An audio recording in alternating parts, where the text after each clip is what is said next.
Hi everybody, this is Dennis from the Dennis and Andy Show. I'm going to do the full review of Everfrost, issues 1 through 3 from Black Mask. This one is, the art is by Sami Kivela and the writer is Ryan K Lindsay. If you've checked out the quick flips, you'll see that the artwork I thought was pretty good. It's kind of why I picked it up in the first place. It's sci-fi, so I kind of like sci-fi, so I wanted to give it a shot. This is Louise. She's retired to the ice coast so that she could quietly find a way off of this planet. She finds basically a partially alive old leviathan. She digs in through her data pad. She goes, damn, this thing's a waste. It's never worked. Of course, it's probably the first time I've actually tried. So she's there with somebody and he goes, the seed finds purchase promising.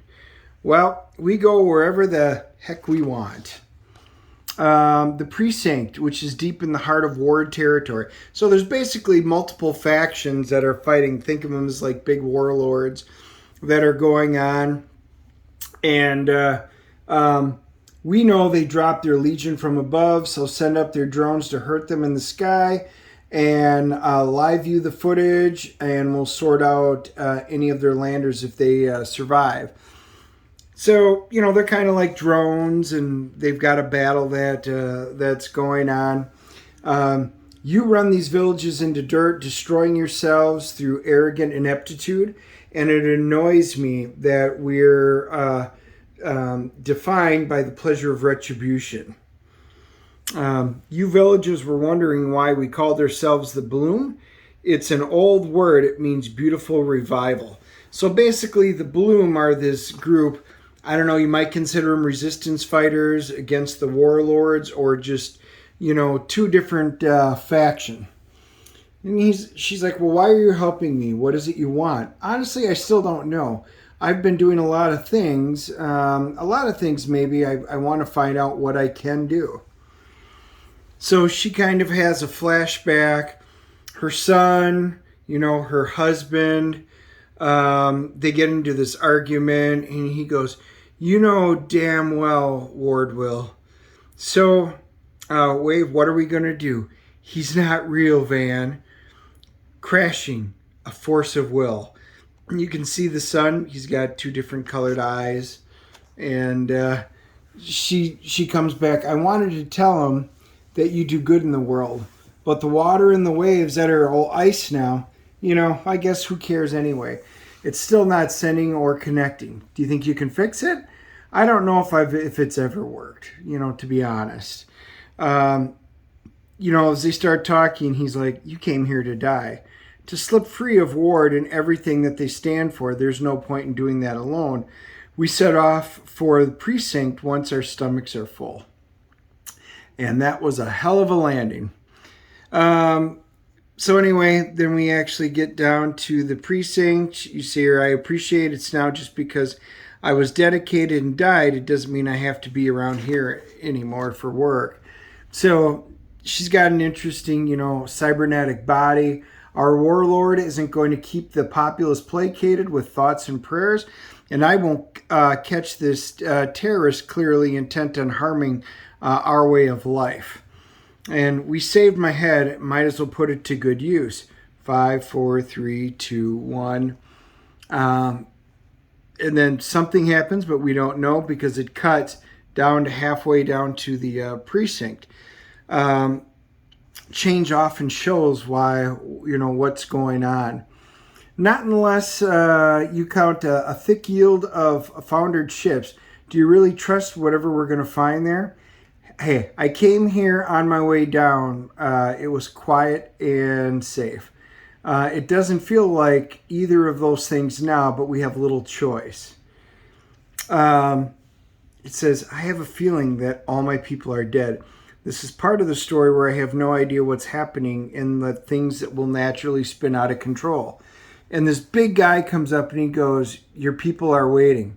I have no idea what he's talking about, but the Prag, Pragg, are rarely wrong. They're not empaths, but they see connections in worlds that others don't. You're looking and you'll find. They're also exclusively kept for mining deep in the ice drops. This one is walking up here, which is a problematic sign. You're looking, you'll find. I'm going to secure the location. So then we get in there. Time is now. You've come up front. This is your people. You should watch. No worry. We keep it warmer in there. So the plan is in smoke. It slips through my fingers and we know it's going to get weirder.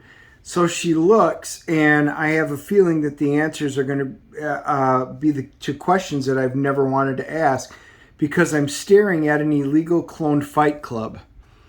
So she sees them basically take out a leviathan, and they're standing there, and the Prag ended up being right, but in all the wrong ways. So he removes his helmet, and it's her son. Does the flashback to it. I had to. We're safe now. It's all that matters, is that we can stay together. We can move on. This was never going to last, and you knew that. Ward knew I had no choice. And she's like, no.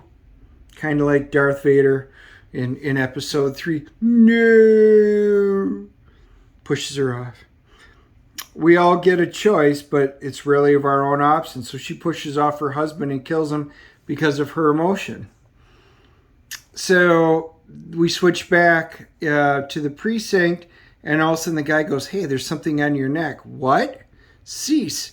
What is happening? I've taken control of your body and I've downloaded your mind.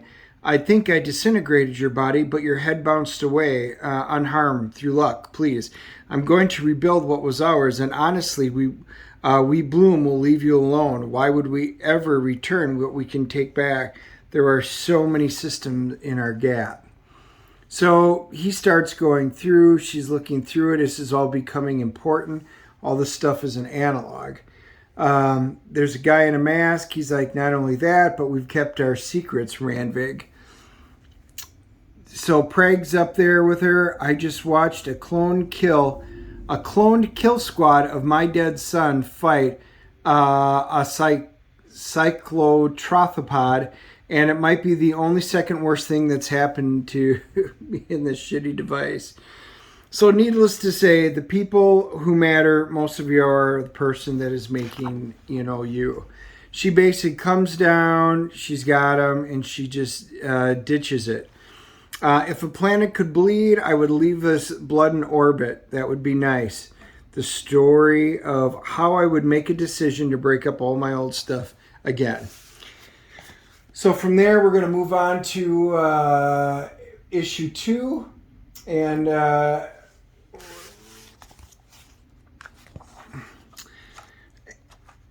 and then we see it. She's got a long journey ahead of her. Van and Nate step back into the bustle of the precinct. She discovers that her son is still alive. But there is what's turning out to be an epic war between the Bloom and the Warlords. And it's bubbling all over the place. She needs a lot of answers. And then she's, taken prisoner. And then she's like, how do you need to stop asking questions about me? Because she was asking about mother? The heck? I did this myself. It's fine. This is how I endured. We aren't built to survive endless cycles. But I wanted to see where things headed. Where did things go? Oh, they went down a horribly wrong path quickly. So it looks like mother and daughter have the same kind of issue. I am back for Henry's DNA, and I'm not leaving without it. What does it matter? It's not really your son. It's a code. It's a clone. It's an echo. It's nothing. But that's not the point. She goes, always the bitch. You've retained crisp relay, fine, but you won't need all your answers. You remember it as Ward's stronghold, but it is now the Warlord's citadel. I don't know what you'll find there after cycles of sacking and stupidity. To be honest, then there's an explosion. Oop. Yep, happens. And no one will come out of it either. So we can see a big battle. There you hear him yell, ambush. So there's a fight between the Warlords.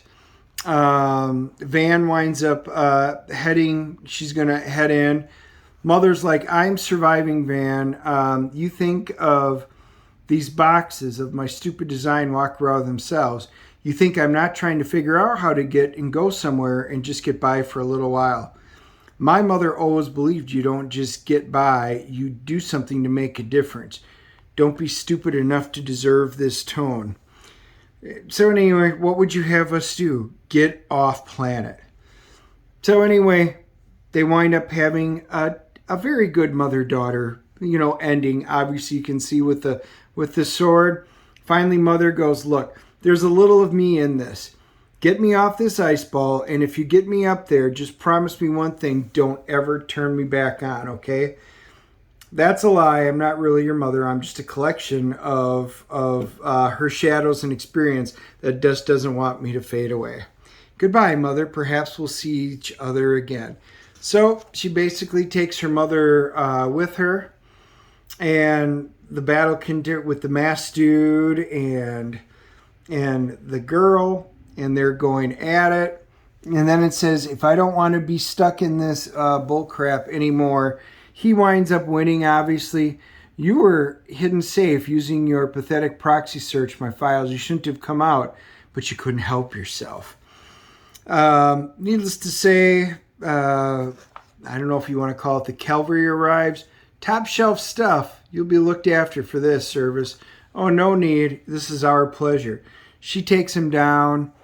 Everybody wakes up a time later, and she's like, yep, you're ignorant enough to make things more dangerous. I can hear you. I don't care. We don't care. Honestly, I could use some help. The girls basically say, I don't trust, neither one trusts each other, but if we help each other, we can worry about killing each other, afterwards. Let's just get out of here.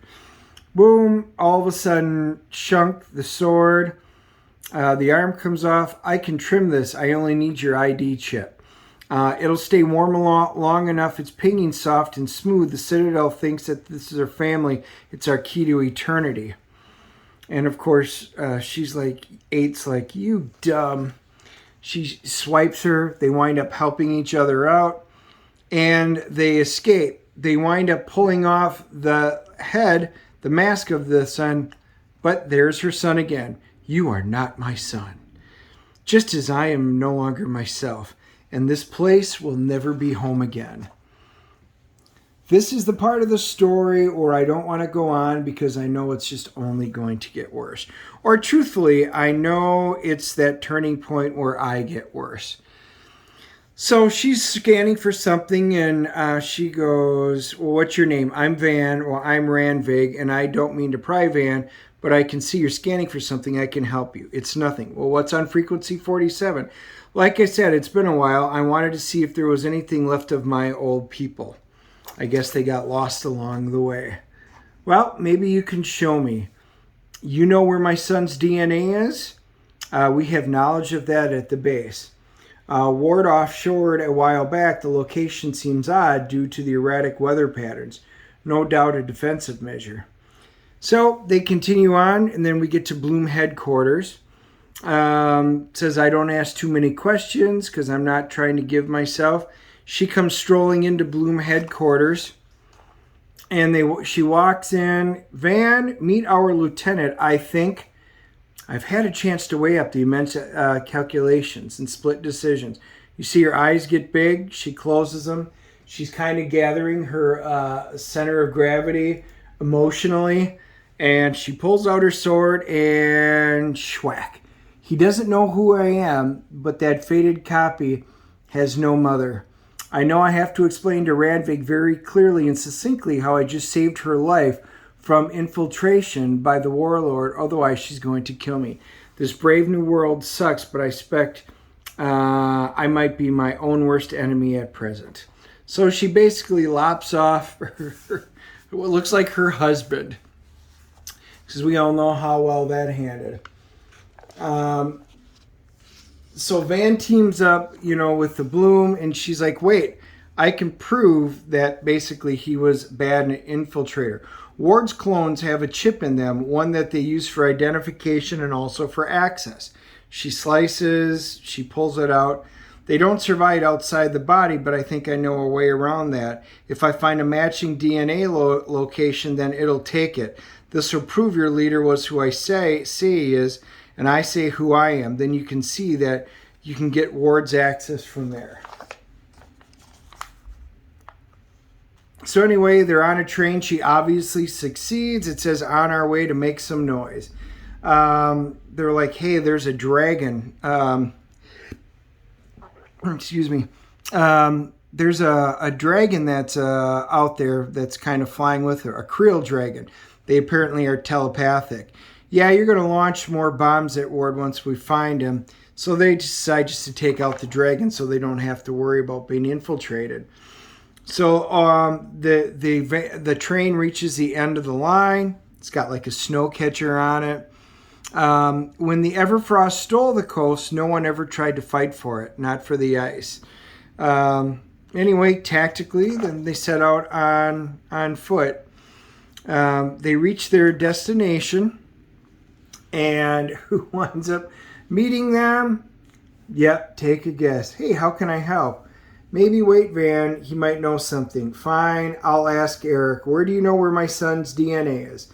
How do you know who your son is? He doesn't know either. Hey, how'd you know his name?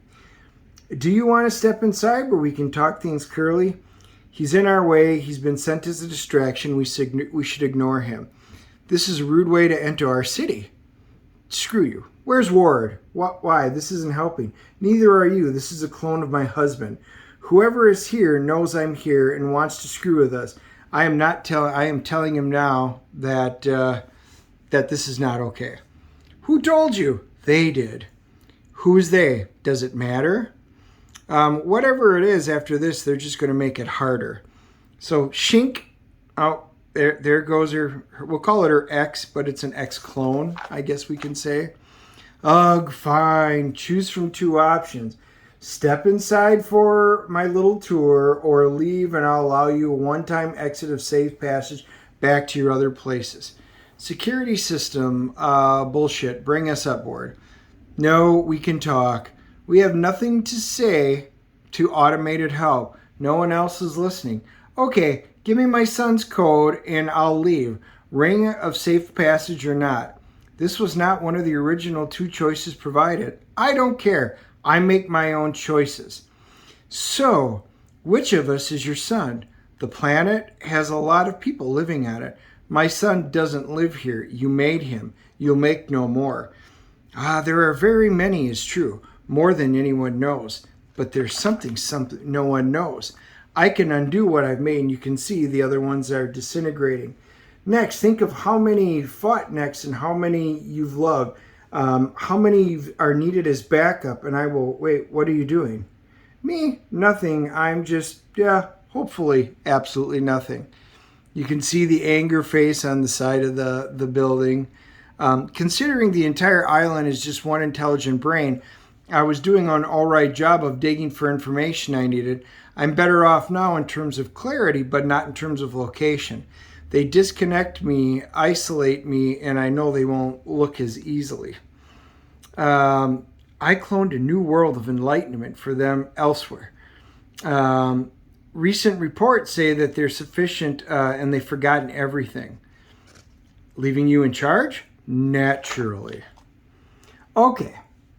I'll think like a computer. Why am I alive? I am not just a computer. Not anymore. This confirms I am not a clone. So she can see I cannot control flesh, but I can influence the world around you. I'm easily bought. Just give me my son. Of course, but data output requires data input. I play along and pretend to offer, and it's thirsty for discovery and opens up a connection again. They don't know much about Eno because they've been reluctant to experiment due to rarity. The Eno is a genetic storage bank at a cellular level. All data is stored in the two of them that has survived every person that they use, create, and need banked away. Everyone, every scrap of knowledge, all all tiny thoughts and ideas are sent to them for storage, everything. So it's basically like an intergalactic exchange, like a big intergalactic trade. She's like, read my biometrics, you already know my answer. Disappointing. And basically it looks like, the Matrix sending out a bunch of guys, a moment of calm brought to you so it can be taken away. And we see 8. She says, paying attention. It's the end of the world. She basically sees the Leviathan going and disappears. She's actually inside of an elevator. You can see it. You need to let go. We are only our choices and the moments we have to make them. This is largely why we are all wildly imperfect. So basically, here's my thoughts on the first 3. You all know I love sci-fi. I like really interesting stories. So this is why I picked it up. I thought the art looked good. It's a really interesting stylized style. And I do like that the style that they put out in this. So I thought the art was fine. The concept didn't seem too bad. I mean, they're basically taking a humanistic trip down, I guess, regret over choices made in the past, and you have the ability to right such wrongs or not. In the end, the dialogue, there was nothing gripping about this. I always try and give them to Ishil 3. I thought the dialogue and the interaction were not that great. There was nothing that pulled me in. Honestly, after I read the first one, I was kind of thinking I should be done, but you know what? You never know. And it just didn't pick up. There wasn't this great cohesion. I have no burning desire to pick up more. I thought it was all right, but most of us are limited to, at $4 or $5 a pop for a comic. We're limited in funds, and this didn't make the cut. I'm going to give this one a CGC rating of 5.0. Maybe you guys will agree with me. Maybe you'll disagree with me. But I would love to hear your comments on it. I'm kind of sad because I really wanted this to be good. But I am scratching this one off my pull list. So there you have it, folks. Hit the like and subscribe button. And let me know in the comments below what you think. We will talk to you soon.